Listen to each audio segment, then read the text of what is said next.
এখন আমরা যাচ্ছি কাঁচা কাঁঠাল পাড়তে। কাঁচা কাঁঠাল পেড়ে আজকে রান্না করব গরুর মাংস দিয়ে কাঁচা কাঁঠালের মজাদার একটা তরকারি, আমার খুবই প্রিয়। এই যে বেগুন ভর্তা বানালে এখান থেকে বেগুন ছিঁড়া নিয়ে টাটকা বেগুন দিয়ে ভর্তা বানাই। এই যে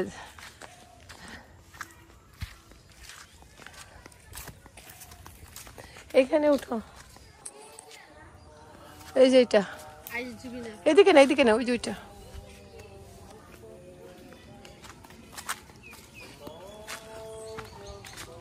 দেখাই দিতেছি কোনটা কাটবো। হ্যাঁ, একটু ওয়েট করো, দেখি এটা কেমন। এটাই তো মনে বড় হয়েছে, বেশি তরকারি খাওয়ার জন্য একটু বেশি বাড়তি হয়ে গেছে বোধহয়। আমার ওই যে উপরগুলো থেকে নিতে হলে ভালো হয়। হ্যাঁ, পারবা তো? পারবা না?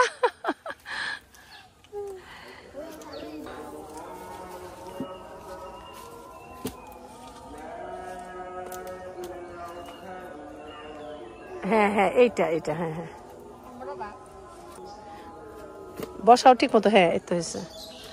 আমি তুমি সাইডে দাও, কাঁঠাল মাথার উপরে পড়বে যায়। হ্যাঁ হ্যাঁ, এই যে এটা মাঝখানেরটা নয়। হ্যাঁ হ্যাঁ, এইটাই কাটো। হয়েছে, এটাই চলবে।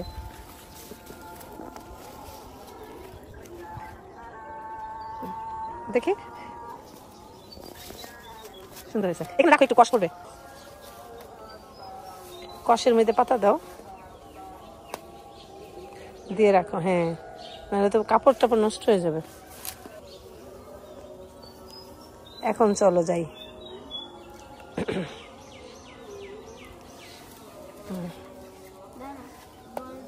কি কি নিবা?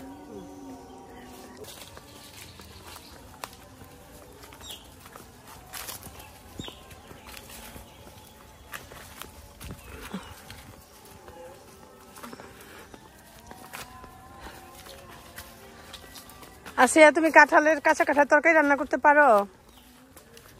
কখনো খাইছো নাকি সেটা বলো। এই প্রথম? দেখো কত করলা হয়েছে, দেখছো? প্রচুর করলা হয়েছে। এখান থেকে করলা নিয়ে নেয়া বাজি করে, ওই যে সুন্দর করলা। করলা পাতা ভর্তা খাও না তোমরা? করলা পাতা। এই তো আজকে কাঁচা কাঁঠালের তরকারি খাবো গরুর মাংস দিয়ে।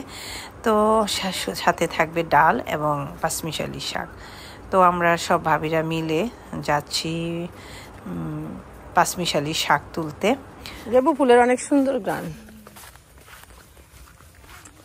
আর এই যে আমরা যাচ্ছি, রাস্তার দুধারে যে লেবু বাগান দেখা যাচ্ছে, এগুলো কিন্তু আমাদের নিজেদেরই। আর এদিকে সামনে আছে একটা বিরাট বড় প্লট। এখানে কি বুনছে দেখো তো, খেতে কিচ্ছু বুনে নাই, পুরাটাই তো খালি, কিছুই তো বুনে নাই।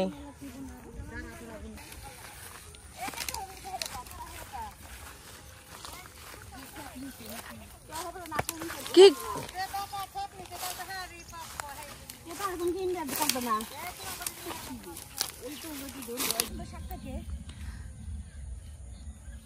বাবে কি কি শাক পাইলেন? এদিকে সবাই শাক তোলা নিয়ে ব্যস্ত, যে যার মতো। আর এই শাক তোলা হয়ে গেলেই বাড়িতে চলে যাব এবং আপনাদেরকে দেখিয়ে দেব কিভাবে গরুর মাংস দিয়ে কাঁচা কাঁঠালের এই মজাদার তরকারিটি রান্না করতে হয়। তাহলে চলুন আমরা এখন সবাই বাড়িতে চলে যাই। কি শাক পাইলেন? সরষের তেলটা হাতে মাখাবা আর বটিতে মাখাবা, কারণ কষ হবে তো।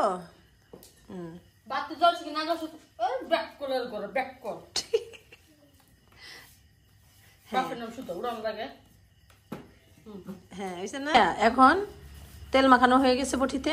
এখন তুমি কাটো, 2 টুকরা করো মাঝখান দিয়া। দেখো তো বেশি, আরেকটা কাটো, এটাকে 4 টুকরা করো।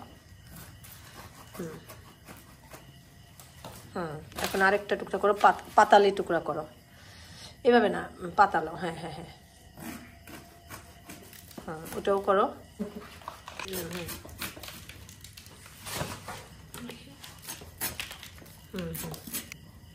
হ্যাঁ এখন এটাকে এখানে রাখো, সবগুলো ছিলে ছিলে এখানে রাখো। এখন লবণ এবং একটু হলুদ দিয়ে কাঁঠালের টুকরোগুলোকে এখানে সেদ্ধ দেওয়া হলো। এই 2-4 মিনিট একটু ভাপ দিয়ে তারপর একটা চালনির মধ্যে ঢেলে পানি ঝরিয়ে নিতে হবে। কিসের মধ্যে ঢালবা ওইটারও একটা রেডি রাখো, চালনি। ওকে হয়েছে হয়েছে, এখন ঢেকে দাও। এখন নামিয়ে ফেলো, দেখি দেখি মোটামুটি হ্যাঁ কষালা পানিটা উঠে গেছে বুঝছো।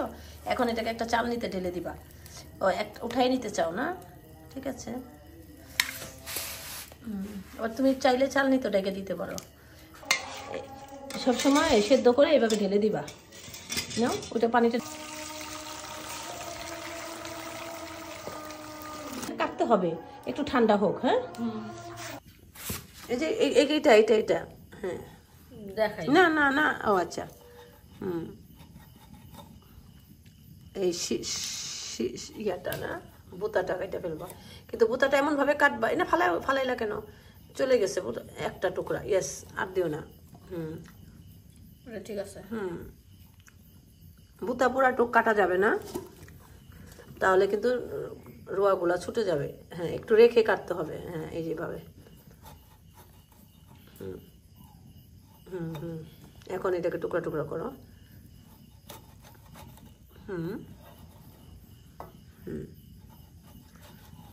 ঠিক আছে। গরম হওয়ার পর এবার এখানে সরিষার তেল দিয়ে দাও। সরিষার তেল দিবে আর কয়েকটা আস্ত জিরা দিবে। সরিষার তেল দিয়ে এই কাঁঠালের তরকারি রান্না করলে কিন্তু ভীষণ মজা হয়। মাংসটাও কিন্তু সরিষার তেলে রান্না হয়েছে। আর ঠিক আছে, আস্ত কিছু জিরা দিয়ে দাও, জিরার ফোড়ন। আর কিছু রসুন কাটা আছে না? নাই? আচ্ছা ঠিক আছে, অসুবিধা নেই। রসুন দাও আর তেজপাতা দাও। সরি হ্যাঁ জিরা না এটা। হ্যাঁ এবার তেজপাতা দিয়ে দাও, 2টা তেজপাতা দাও, টুকরা করে দাও। 1 টুকরা দিলেই হবে। হ্যাঁ হ্যাঁ না 2টাই দিবা, মানে একটা ভাঙা দিলেই হবে। হ্যাঁ হয়েছে। এবার নাড়াচাড়া দিয়েই রসুন দাও, রসুনের পেস্ট দাও, দিয়ে নাড়াচাড়া করো। 1 চামচ রসুনের পেস্ট দাও, একটু আদা দাও। দাও, নাড়া দাও। 1 চামচ আদা পেস্ট এবং 1 চামচ রসুনের পেস্ট দিয়ে দেওয়া হয়েছে। একটু ভাজা ভাজা গন্ধটা হইলে তুমি কাঁঠালগুলো দিয়ে দিবা এখানে। ঠিক আছে, কথা মনে করবো না। দাও দাও আদা দাও, কাঁচামরিচ দাও, কাঁচামরিচ দাও কয়েকটা। এবার নাড়াচাড়া করো। আদা বাটাটা এটা উঠে দিলে ভালো হতো বুঝছো। আমার পেঁয়াজের কথা একদম মনে নেই। হ্যাঁ ভুলে গেছি।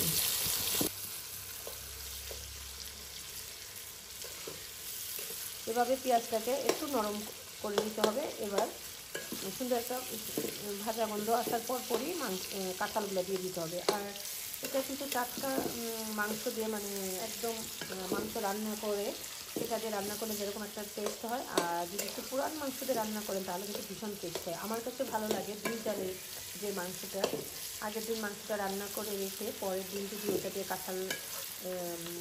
কাঁচা কাঁঠাল দিয়ে রান্না করবে তাহলে ভীষণ মজা হয়। দেখি দাগা হবে তো, অনেক মনে হয়।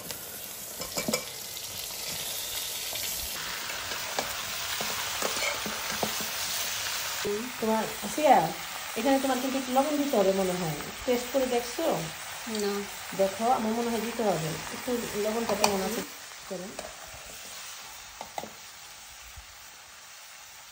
না লাগবে? তুমি তো অনেক লবণ কম খাও। হ্যাঁ লাগবে, আর একটু দাও। এখানে একটু লং দাও, কয়টা দিলাম গোলমরিচ না?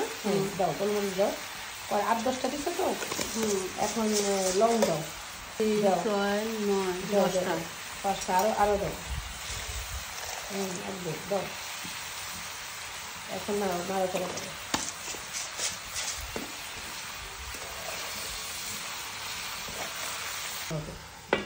5 মিনিটের জন্য আবার ঢেকে দেওয়া হলো। দেখি কি অবস্থা। আর একটু নাড়াচাড়া করো। সুন্দর হয়েছে।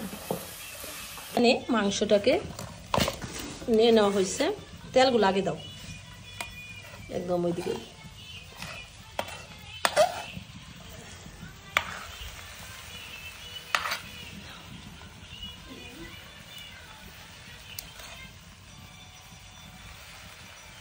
একটু নাড়া দাও আগে, নাড়া দাও, নাড়া দিয়ে মিশিয়ে দাও।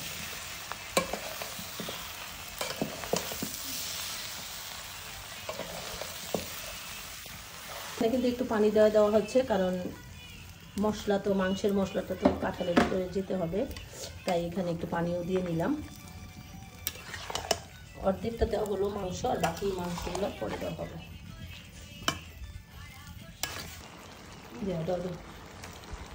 সব দিয়ে দেয় একদম। আর ওটার মধ্যে জায়গা না হইলে এটার মধ্যে চেঞ্জ করে দিতে পারো, ঠিক আছে না? হবে।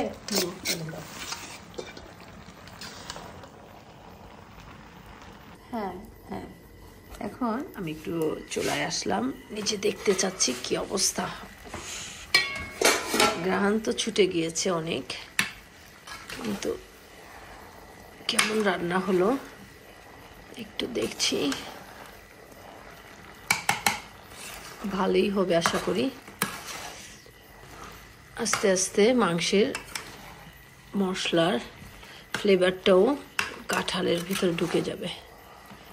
এখন এটাকে ঢেকে দেওয়া হলো এবং গরুর মাংস দিয়ে কাঁচা কাঁঠালের এই অসাধারণ মজার তরকারিটা কিন্তু রেডি হয়ে গিয়েছে। কিন্তু দুর্ভাগ্যজনিত কারণে আমার ভিডিওটা ডিলিট হয়ে গিয়েছে, তাই দেখাতে পারলাম না। ভালো থাকবেন, বেশি বেশি করে শেয়ার করবেন, আপনারাও বাড়িতে রান্না করে খাবেন। আর তরকারিটা কিন্তু ভীষণ মজা হয়েছিল। এই কাঁচা কাঁঠালের তরকারি এভাবে গরুর মাংস দিয়ে রান্না করলে ভীষণ মজা হয়। তবে চেষ্টা করবেন মাংসটা যাতে একটু পোড়ান হয়, কিংবা একদিন আগে রান্না করা মাংস হলেও চলবে, অথবা কুরবানির ঝুরা মাংস দিয়ে রান্না করলে ভীষণ টেস্ট হয়।